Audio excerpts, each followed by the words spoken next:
Welcome to the Sage Women podcast. It's Melanie here, and I'm very keen to introduce you to today's guest, Felicity Brazil, who's going to tell us all about, well, some of her menopause story and what that's created in her life. So, Felicity, welcome and thanks for being here today.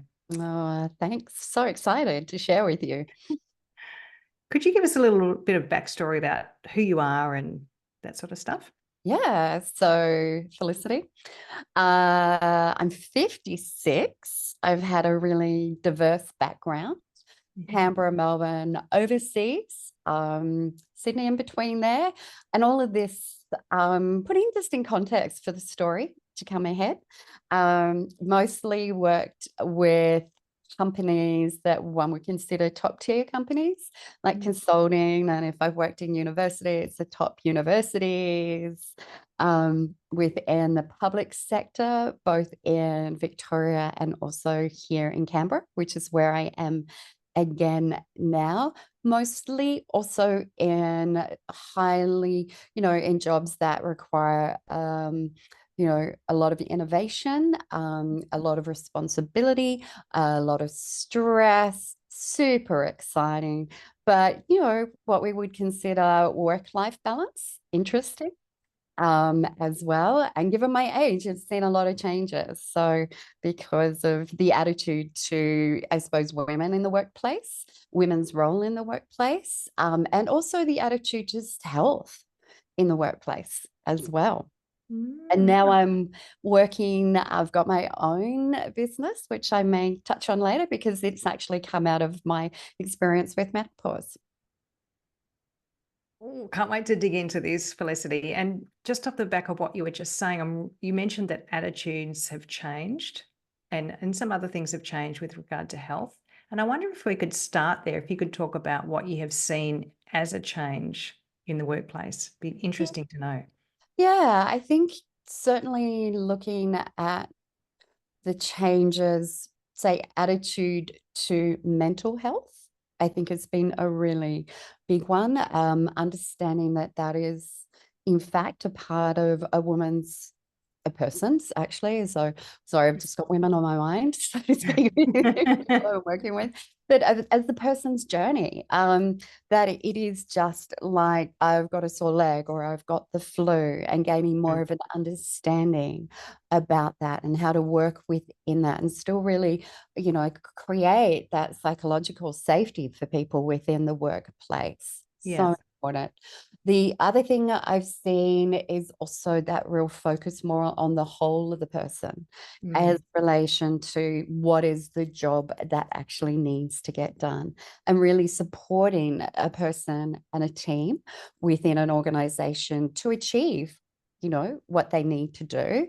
And Yeah. also sometimes to have not only that support within the organization themselves, but also being able to support, I think, will support the people to go, but this is also, we can go so far. This is also your responsibility, to do it as well.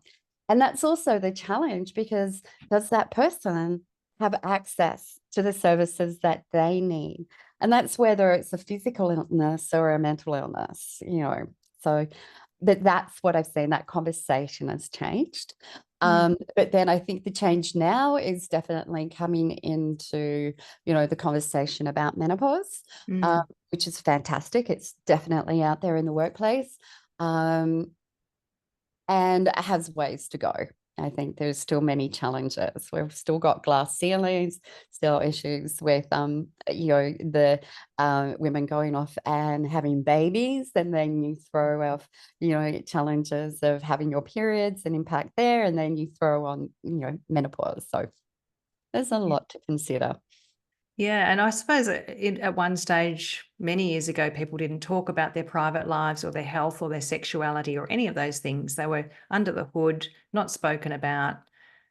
But the reality is we are whole people with lives outside of work that intersect what we do at work. And so not talking about them doesn't really make sense. We kind of have to understand the impact of all of those other things on the way we perform at work, our relationships with people in our lives, all of that sort of stuff. Yeah, absolutely, absolutely. And certainly observing over the years when those conversations, or I've been part of those conversations being able to be had, just seeing the value to the person and having those conversations. And also when I've been able to have them too, what a difference that's made when you feel really heard and really understood. Yeah. It breaks down a lot of barriers, doesn't it? And I guess now I want to find out a bit more about your menopause story, what you're happy to share, because I guess leading into this part of the conversation, I'm thinking about the changes you've seen over time in the workplace and perhaps what your experience was like before, during, and after those changes. I'm looking forward to Yeah. hearing your story about menopause. Yeah. I came back to Canberra. Probably was working in Melbourne, would have come back to Canberra in about 2015, 16. I would have formally come back here. And I was under a whole lot of personal stress myself. Then came back into family stress Mm, and situation.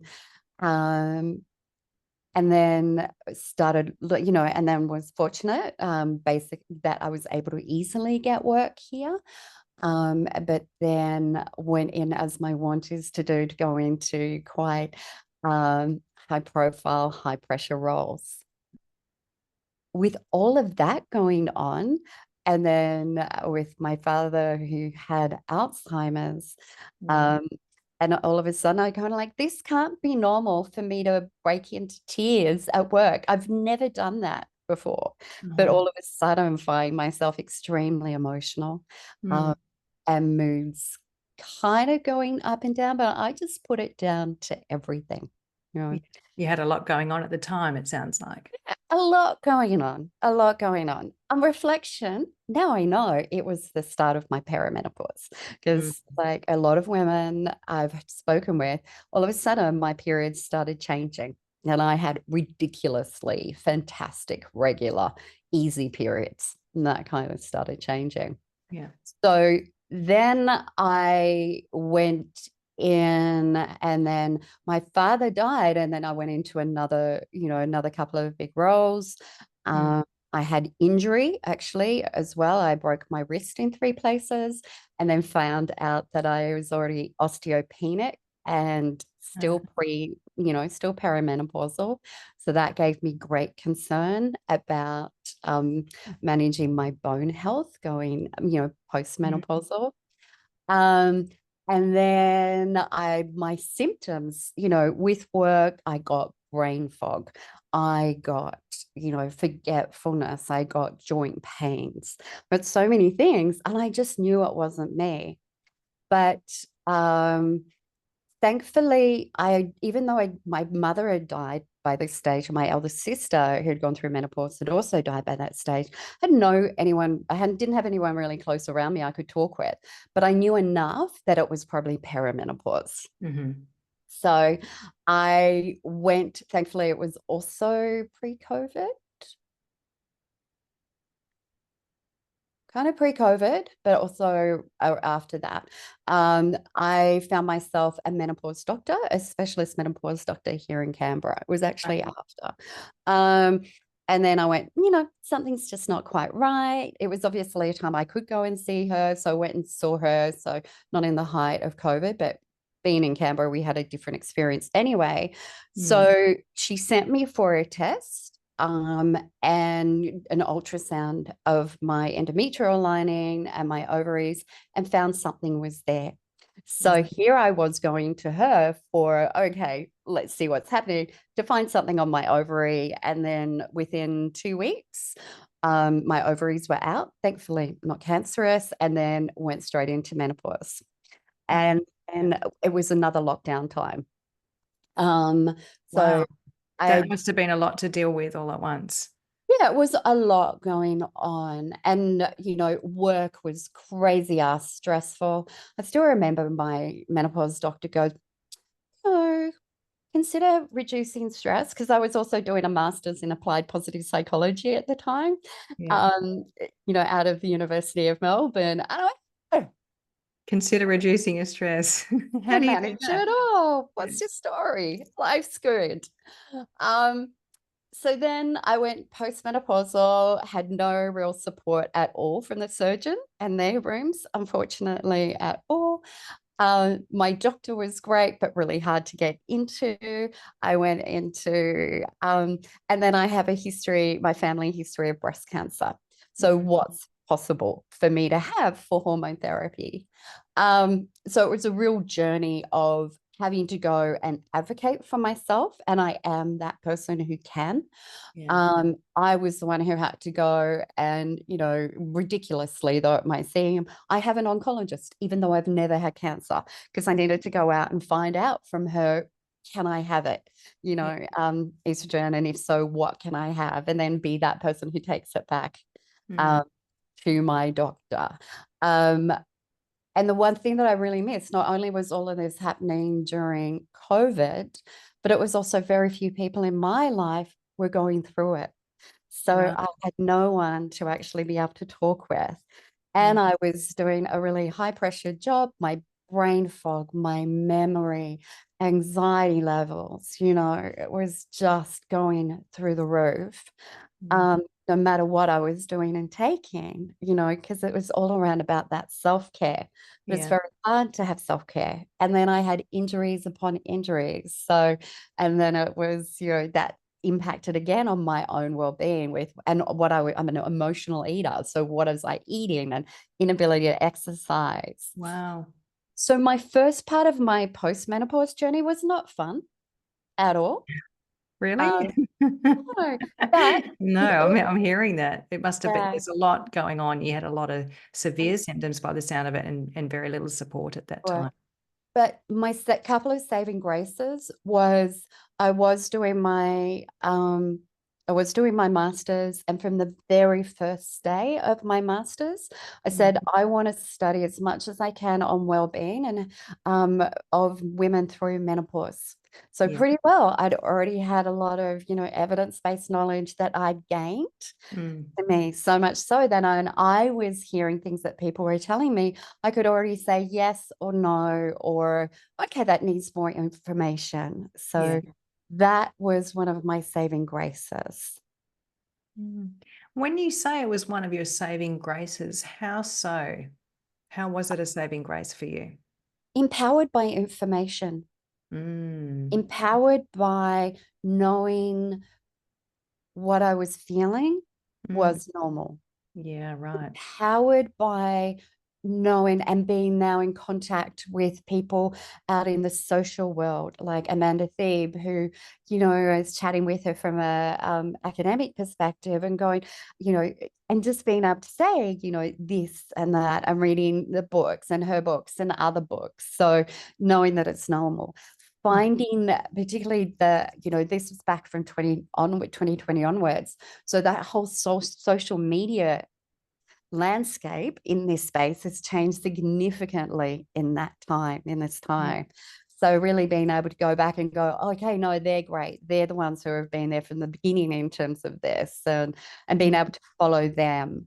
Um, Gaining understanding too, or about what information to trust and what not to trust, or what to question and how to question it.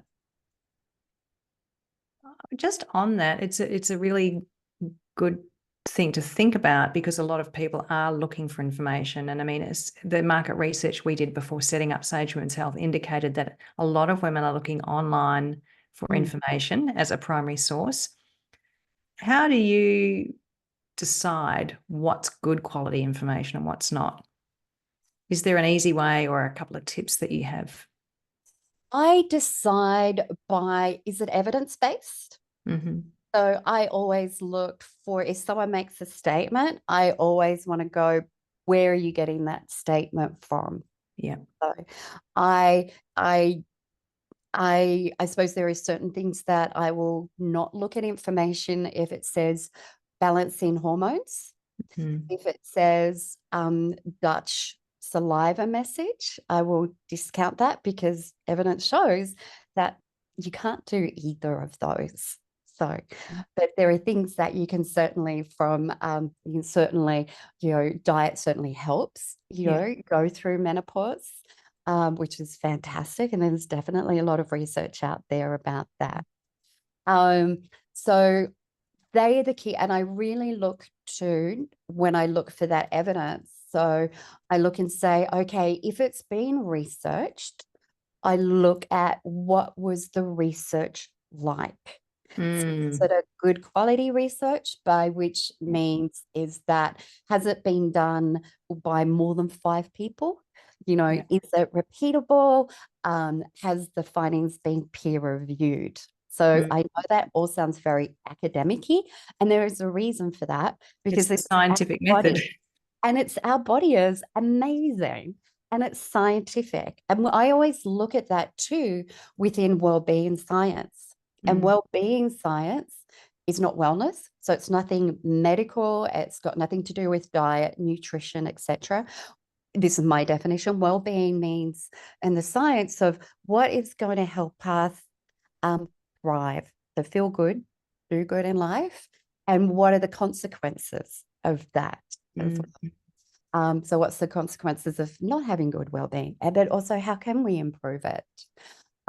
So all of that and the studies I look at from that, again, are all evidence-based.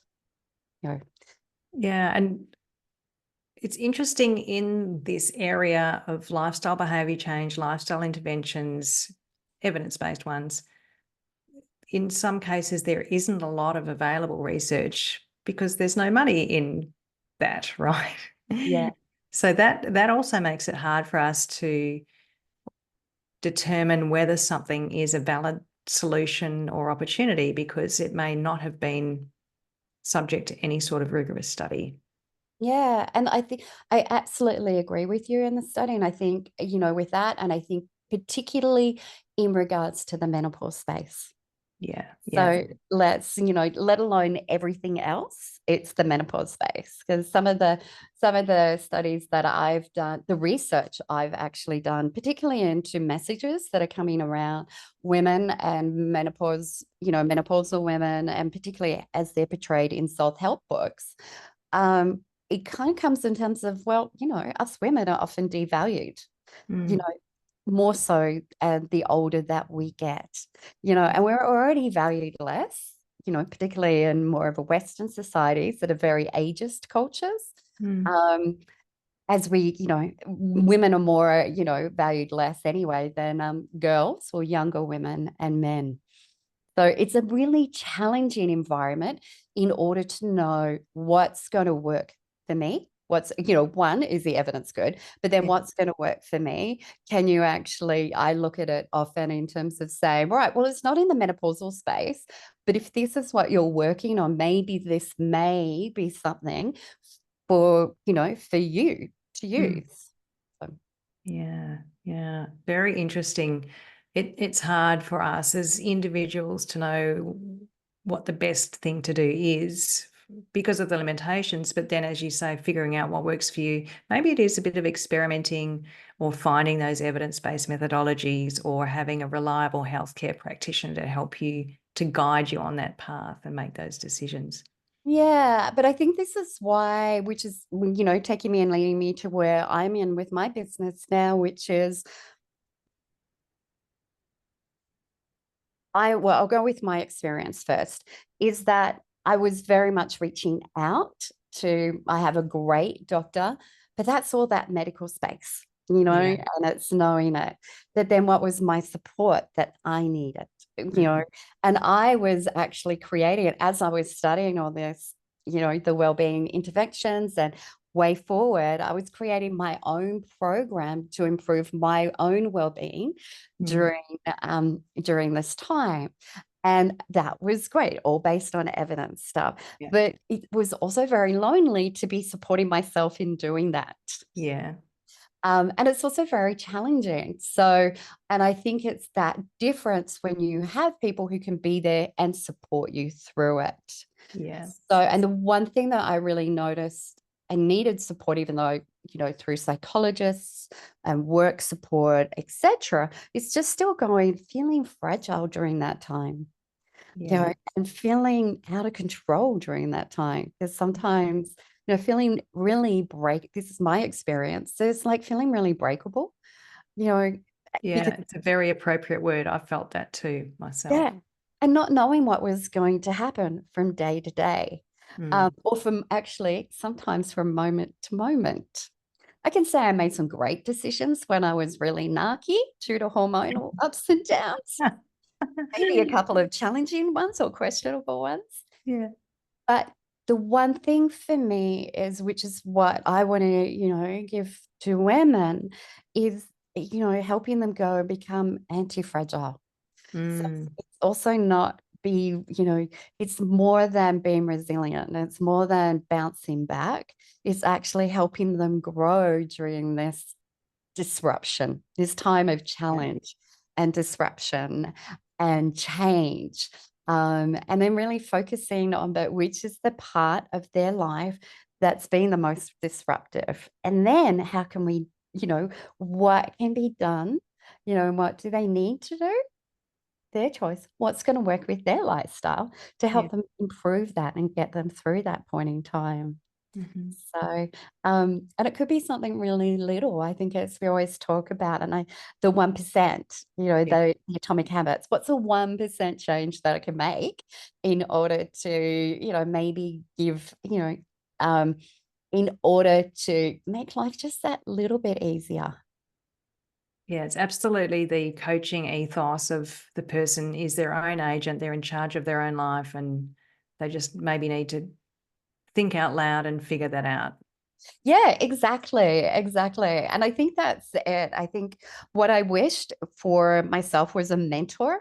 So Mm. that's what I provide now is I provide mentoring through it. May not be, word may change, but I think mentoring is it. Just walking along with them and in that path, because it's they've got the answers, but it's also having that knowledge and that experience through it as well. Yeah. I think, and I'd be curious to find out from you too, because with the women, it's the starting point is having a really good knowledge of menopause in the first place. Yeah. Quite a few women that I've been in contact with don't. Mm. And some of that is because it's just never been spoken about. Yeah. Yeah. Yeah. You can't make change unless you know what the problem is, and you can't understand the problem unless you have the knowledge. Yeah. And everyone's experience is so different.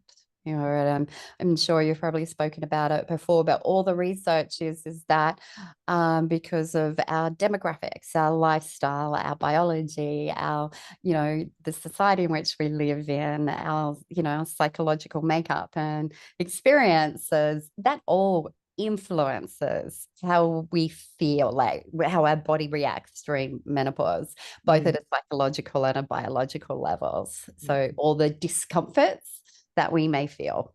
And then I think that's also tricky because we may experience discomforts or symptoms, but are they menopausal or not? Yeah. And how do you determine whether they are it or not?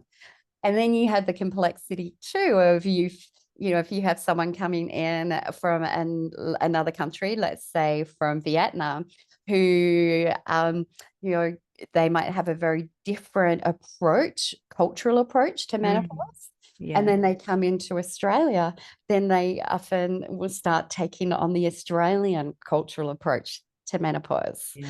So, and do they know that? And are they aware of it? And then it's which cultures in Australia talk about it or not, when it's not really, I think it's too often in Australia, in the media, when it's spoken about, it's still very white mainstream discussion about it rather than, other ethnicities, and also other cultural backgrounds, and then also from a transgender perspective. So, Yeah, there's lots and lots of layers that make us all so unique in our experience of this. And of course, 20% of women have no symptoms, lucky them. But the yeah, 80% of us that do and have at least one very disruptive symptom, yeah, that's significant. And there are a lot of women out there who are struggling yeah, with menopause at some level.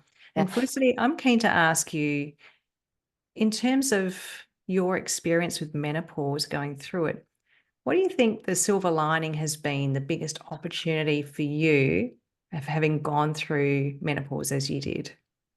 Um, not having periods anymore.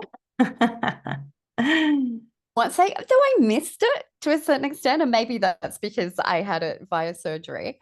Yeah. Um, I think I missed that monthly cycle for a period Mm. of time. I have to say it was that familiarity of knowing how my body worked. I love the fact now that I don't have that. So no, I mean, I still have, you know, postmenopausal, I still have a few ups and downs, but Mm. I don't have that to the extent. So whereas before I used to have to plan my month depending on what I was going to be doing, because of energy levels and just Yeah. respecting my body in that sense. I love the fact of it's it is that fact of refocusing on, I don't know, it's not refocusing, but it's like it's going forward and go, who am I right here, right now? Mm. What's my life that Yeah. I want to live right now? I don't think it necessarily it didn't necessarily need me to go through, menopause to get to that point. I think I was naturally doing it through my master's Yeah. anyway. But it's that moment of going and saying, I'm no longer I am transitioning into Mm. a new phase of my life. Yeah. And I mean, I have people who are 20 years younger than me going, I can't believe you're doing that. I can't believe you're starting up a new business. I can't believe you're bringing in a not-for-profit thing, because they go, oh my God, but you're 56. And I go, and because I don't feel it. Yeah, and why wouldn't That's, I at yeah, 56? What's wrong with that? This is the yeah, societal norm or expectation yeah. for our age. Yeah, it is. And I think I've never lived within that. I feel great in my body. I feel empowered. And I think that's because I'm sure that that's because I'm postmenopausal. Mm. I'm absolutely sure it also sure it's because I have more understanding now about my body, and I Mhm. have more understanding now about what's important to me in my life. So they're my silver linings. Amazing, amazing. And I think what you just described is something that I call the blank slate, because all this change is thrust upon you without your permission. And the first stage of change is understanding that something isn't right. And especially when it's outside of your control, then the opportunity is who am I now and what am I capable of? And I love that you've really grabbed onto that and run with it. Yeah, and for me, I have, because I work in the supporting women through menopause, or actually brought everyone through that menopause, um, because I can't imagine not doing it. I can't be doing anything else. I bet you couldn't have imagined yourself doing this 20 years ago. God, where was I 20? Excuse me. Where was I 20 years ago? No, I couldn't have. Yeah. The only constant in my life in that sense is I've always wanted to make whatever I touch better. So make the world a better place has been the one constant in my life. Hmm. Hmm. So I would love for you to tell us about your not-for-profit, because I think that's ah, really important, and mhm. people listening to this might like to connect with you and get some support and understand themselves a bit better. So I don't want to reveal it all, but can you tell us about that? No, not at all. So this is separate from my business. So my business is Strong into Superb. Completely separate to it is pop-up menopause cafes. And Pop-Up Menopause Cafes is based on a UK charity in Perth, Scotland. 2017 they started. Wow. What it is are cafes, and I run two. I run a face-to-face one in Canberra, and I run an online one Zoom. So anyone anywhere can come along to it. Uh, what you do is anyone can turn up. we just there to discuss menopause. That's Mhm. it. You may have gone through it, you may be going through it, perimenopause, you may be postmenopause, you may be well postmenopause with no discomforts anymore. You might be someone who's interested just about. You may be someone who works with women who are, are going through it, want to know more. You may be a kid of someone who is going through it and needs help, maybe depending on their mum's going. A partner, and we literally just sit and we listen to the other story, the stories of others' experiences. There are no experts, there are no talks.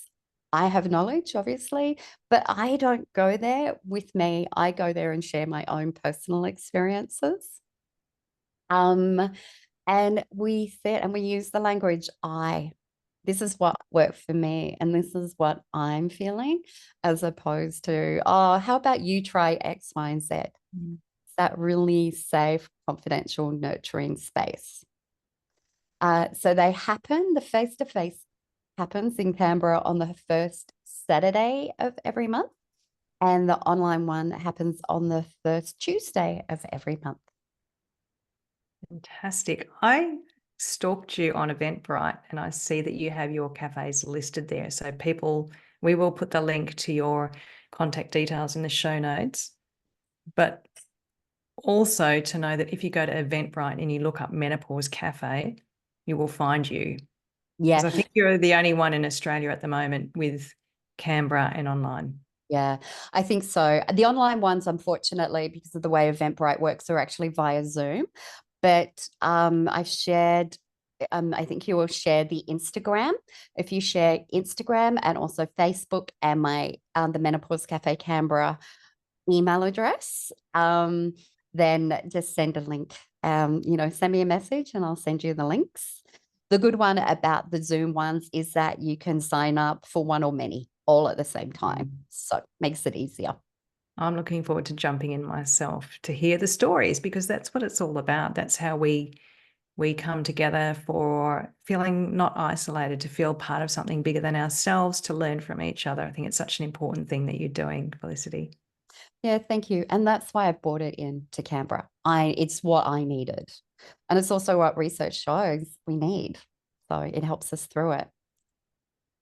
Thanks so much for taking time to chat with me today and to share your story and your insights. It's been really awesome. Thank you. It's been great. I always learn a lot from my reflections during these. So thank you. And, we'll look forward to catching up with you on the Menopause Cafe. Yeah, look forward to seeing you. Thanks again, Felicity. Thanks. Bye.